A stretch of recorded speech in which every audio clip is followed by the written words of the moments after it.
foreign affairs and everything else would remain exactly the same.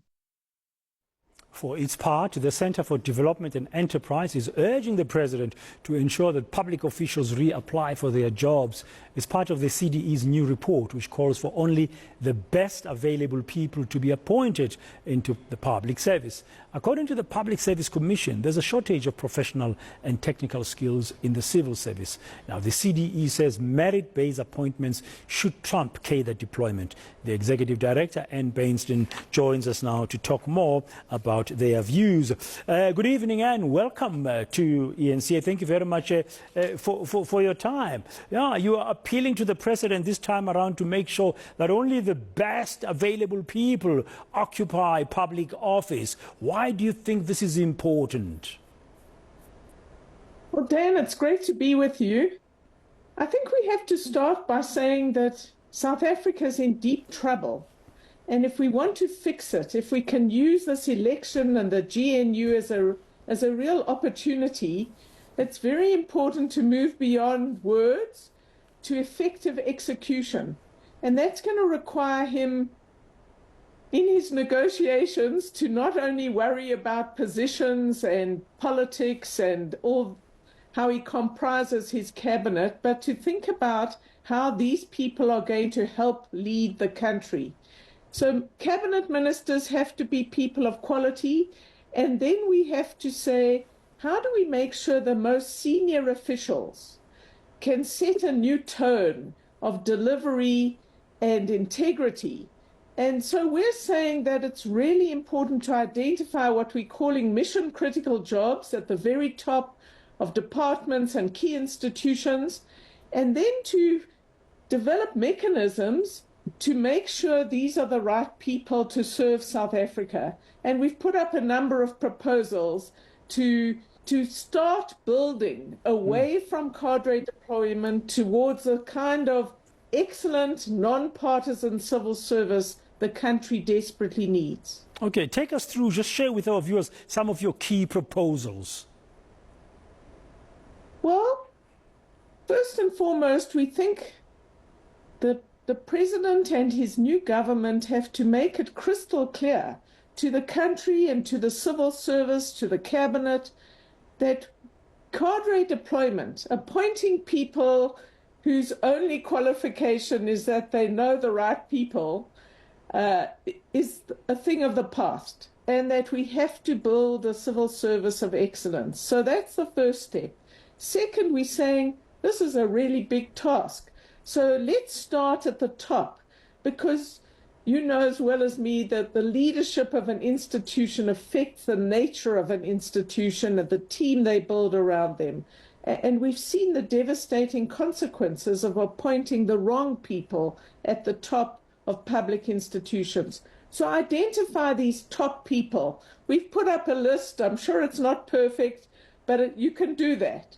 And you say, we want these people we want a quick process that's fair, where these people reapply for their jobs so that we can make sure that DGs, DDGs, heads of department are committed to reform, are the right people to be serving the public. So a process for mission-critical jobs, where then we've seen a lot, and Dan, you've talked about senior civil servants who are suspended because of wrongdoing, and then they sit on full pay sometimes for years and years. So we're suggesting a permanent disciplinary tribunal chaired by a judge, which can quickly and fairly deal with these cases and hopefully open up spaces for new appointments. So that's one kind of recommendation. The other is we support the efforts of others in reforming the civil service to say we need more power for the Public Service Commission. We need to make sure that they have a big role in how we recruit new people into the civil service. And together with ministers, they must make appointments. And we need to make sure that the qualifications and the induction program for new senior civil servants is really world class. So a number of recommendations like that. What are your thoughts about how to address the shortage of skills that we hear about? Because it's not only affecting, it's not just about the country, because we've got a shortage of skills across the board, but specifically in the civil service. We have to make the civil service an attractive place to work again. So that's one issue. We've hollowed out the civil service during the Zuma years, all the corruption, the very strange appointments. Who would want to work in many departments? Now, there are still pockets of excellence, and I'm sure there are lots of civil servants who, in the right environment, would be terrific. But we have to make this a place people want to come to. We have to build a sense of mission. We're going to change South Africa, and we're going to do it together. Why don't you come and join us? So how we recruit people, having the right people at the top who will have their own networks, and they will build people, teams around themselves of quality and excellence if we can get this right. So we're saying this is a big task. We're choosing some catalytic actions to kind of help push the dynamism and the momentum for reforming the civil service. And we're saying we've got to be dead serious about this, and we've got to get some big things happening quickly. Yeah, I mean, one of the things that we've battled with as a country historically, when there's a change in the head of the department, a new minister comes in, even if there's a DG there who's been doing great work, they want to bring their own DG who are part of their patronage system that you referred to earlier. I guess you want that to be over. If you've got technocrats in the bureaucratic system who are delivering, who are effective and highly competent, the new minister can come and carry on. They must not touch that. Absolutely, Dan. And we're saying you need guardrails and sort of processes to prevent that happening, especially with a GNU and this party comes in and wants their people and that party. So we've got to be careful here. Across the world,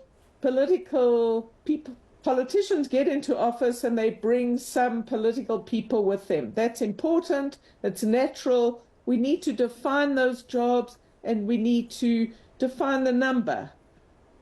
But in addition to that, we need the Public Service Commission to play a bigger role in preventing patronage. And so we're saying we need to be clear about criteria. There needs to be as much transparency as possible, and an increased role for testing, for the School of Government to test people, and for the Minister and the Public Service Commission to be involved. So we need some kinds of, what are you looking for exactly, and why is this a person who can be the DG? We need to know as a society. You can't just do it behind closed doors. Thank you very much for your time, Anne. That's Anne Bernstein. She's, of course, the Executive Director of the Centre for Development and Enterprise, expressing some of the views they have about what should be considered in forming the new government. Put in the best people possible across the board. She says days of patronage must be over now. We need to fix the country. More news shortly.